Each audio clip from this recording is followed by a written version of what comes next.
আসসালামু আলাইকুম। চলে আসছি দিনাজপুর জেলা ঘোড়াঘাট উপজেলা একটি খামারে, যে খামারে এফিমেরাল ফিভারের মানে পর্ব চলছে। একটা গরু থেকে আরেকটা গরু, একটা গরু থেকে আরেকটা গরু এইভাবে চলছে। তো প্রত্যেকটা গরুই হচ্ছে হাই ইয়েল্ডিং। তো এই গরুগুলা যেমন এফিমেরাল ফিভারে আক্রান্ত হচ্ছিল। এফিমেরাল ফিভারে আক্রান্ত হওয়ার কারণে গরুগুলোর যে সিমটমগুলো হচ্ছিল এবং কি ভাবে সমাধান নিলেন আমরা দুলাল ভাইয়ের কাছে সেটা শুনবো আর কি। আচ্ছা দুলাল ভাই, এই যে গরুগুলো আপনি কতদিন ধরে গরু লালন পালন করতেছেন? আমি গরু লালন পালন করতেছি দীর্ঘ 4 বছর হলো। 4 বছর। তো 4 বছরে এইরকম সিমটম কতবার পাইছেন এরকম রোগী? এই সিমটমটা এই বছরই প্রথম আর কি। এই বছরই প্রথম? এর আগে এরকম দেখেন না, এরকম আর দেখা নাই। এটা নতুন ভাবে আপনার মনে হচ্ছে। তা কি কি সিমটম এখানে প্রকাশ পায়, কি কি আপনি উপসর্গগুলো দেখেন? যেমন এই গরুটা আপনার আক্রান্ত হয়েছিল। এই গরুটা যখন আক্রান্ত করে তখন উনি মানে প্রচন্ড জ্বর হয়। জ্বর হওয়ার পর এরকম কাঁপতে কাঁপতে মুখ দিয়ে লালা পড়তে পড়তে আপনার আমরা ওই মানে টেম্পারেচার মাপে দেখি 106 কারণে উনি খাওয়া দাওয়া ছেড়ে দেন। একদম মনে হয় নিস্তেজ হয়ে পড়ে এবং মাটির সাথে থুতনি ঠেকে দেখবেন লম্বা ভাবে শুয়ে পড়ে। ওকে দ্বারা মানে পা খোরাইছিল এরকম, জি জি, আবার শুয়ে পড়লে আবার উঠতে চায় না। জি জি জি। এটাকে বলে হচ্ছে আপনার ল্যামিনাইটিস বা জয়েন্টে ইনফ্লামেশন হয়। জয়েন্টে ইনফ্লামেশন হয় এটার কারণে এফিমেরাল ফিভারে, যার কারণে ওইটা হয়।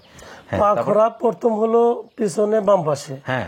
আবার যখন আমরা ওই যে ভেটেরিনারি ডাক্তার দিয়ে চিকিৎসা দিলাম, দেওয়ার পরে 2 দিন পর আবার সামনে ডান পাশে চলে আসে। উনি আবার আমাকে পরামর্শ দিলেন যে আপনার ভয়ের কিছু নেই, ইনশাল্লাহ কাজ হবে, একটু ধৈর্য ধরেন। ধৈর্য সহকারে যে ওষুধগুলো আমরা দিছি এই ওষুধগুলো ইউজ করেন, ইনশাল্লাহ হয়ে যাবে। আল্লাহর রহমত হয়ে গেছে। কয়দিন লাগছে আপনার ভালো হতে?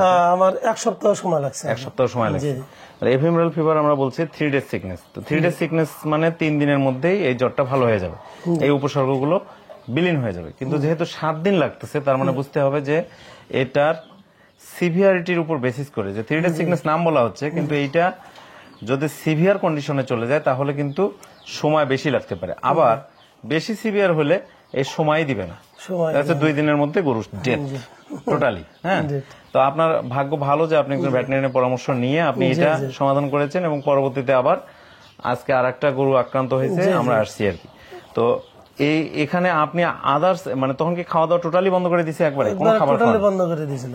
আচ্ছা, শ্বাসকষ্ট কেমন ছিল? শ্বাসকষ্ট খুব কষ্ট, মানে নিঃশ্বাস নিয়ে শেষ করতে পারতেন না। আর ওই শব্দ হইতো নাকি? শব্দ হইতো এবং কাশি দিত, প্রচুর কাশি হইতো। আচ্ছা, মানে কাশিটাই হচ্ছে প্রথম সিমটম। কাশি, পাখোরা, জ্বর।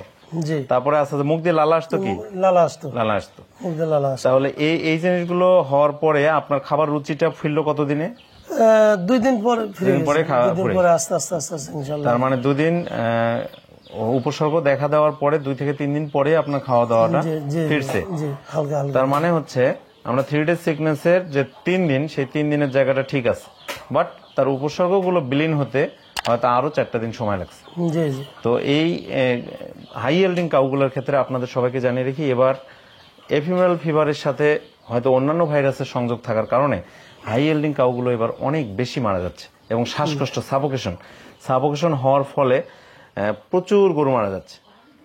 তো এই শ্বাসকষ্ট বন্ধ করার জন্য আমরা যে সিমটোমেটিক যে ট্রিটমেন্টগুলো দিয়ে থাকি, সেই ট্রিটমেন্টগুলোর বাইরে গিয়েও ভেটেরিনারির পরামর্শ নেওয়া দরকার।